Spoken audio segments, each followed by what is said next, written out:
James Turner for the untouchable True School Sports. Let's go, baby. Bow! Be careful what you wish for because it can become a reality. Yeah. The Untouchable True School Sports Empire proudly presents something the boxing games are missing. Hey, what's going on? It's your boy BT. I came here to talk some boxing with the thousands of True School Sports subscribers. All right, so let's go ahead and talk about one of our favorite fighters to talk about here on True School Sports. My main man, Raymond Ford. Yes, that Raymond Ford, the former WBA featherweight champion. You know, he moved up in weight, had his debut at 130, and I gotta say, man, this is his weight class. Like, this is 1000% Raymond Ford's division. In watching him fight, I'm gonna go sit down. In watching him fight, I thought Raymond Ford looked very strong. He looked very sturdy. His punches had a lot more zip on them. He looked really, really strong against Orlando Gonzalez. So let's talk about the fight. So, Gonzalez, good fighter. You know, someone with a big amateur background. He's been in there with Basie Ramirez, had a good fight not too long ago against Jorge Castaneda on Pro Box.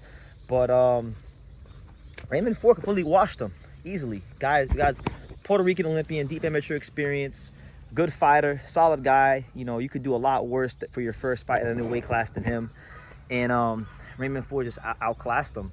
And he let the level in skill gap be apparent very early because he landed this right hook off of a probe, or off of, like, he stuck his right hand out, and then he kind of looped the right hook a little bit, because it wasn't like a straight right hook. It was more like he kind of looped it around the guard and dropped the Capo Gonzalez with a big just right hook that, you know, made a big statement, right?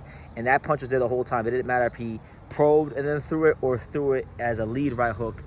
He couldn't miss with the right hook, and he just looked very explosive. I mean, all of his punches, his jab, his straight left hand, his body shots, everything looked explosive from Raymond Ford, which is a complete 180 from what he was as a featherweight, especially those last couple of fights against Nick Ball, even against Komatov for a lot of that fight.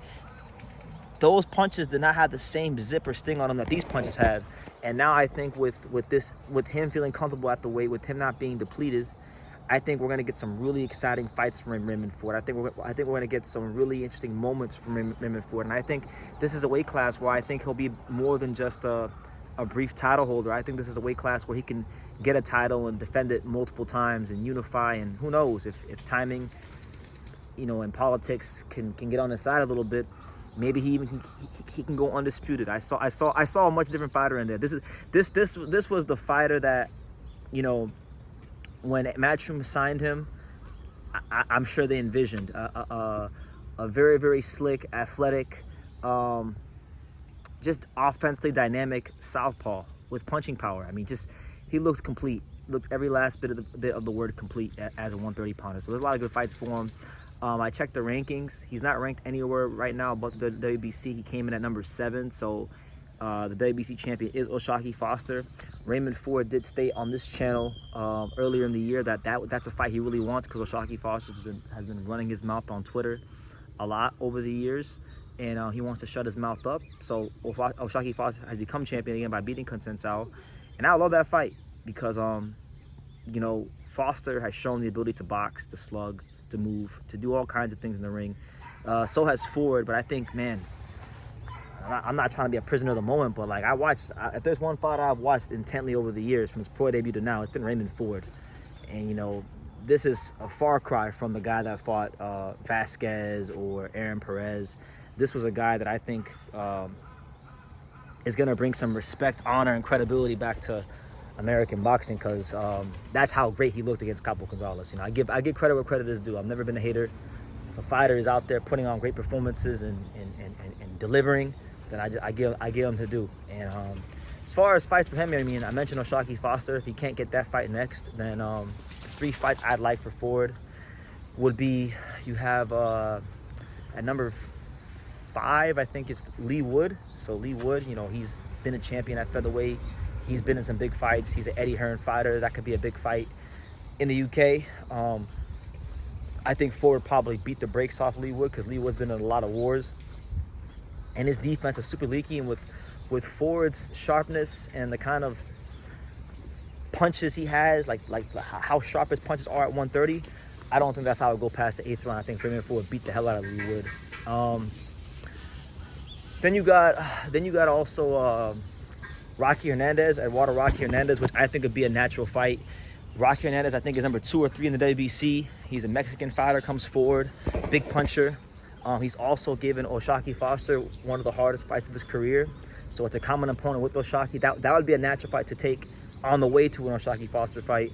Again, I think Cabo Gonzalez didn't really have the volume punching to give Ford problems, but I think part of that was because Ford was just too strong, too sharp, and too fast for him.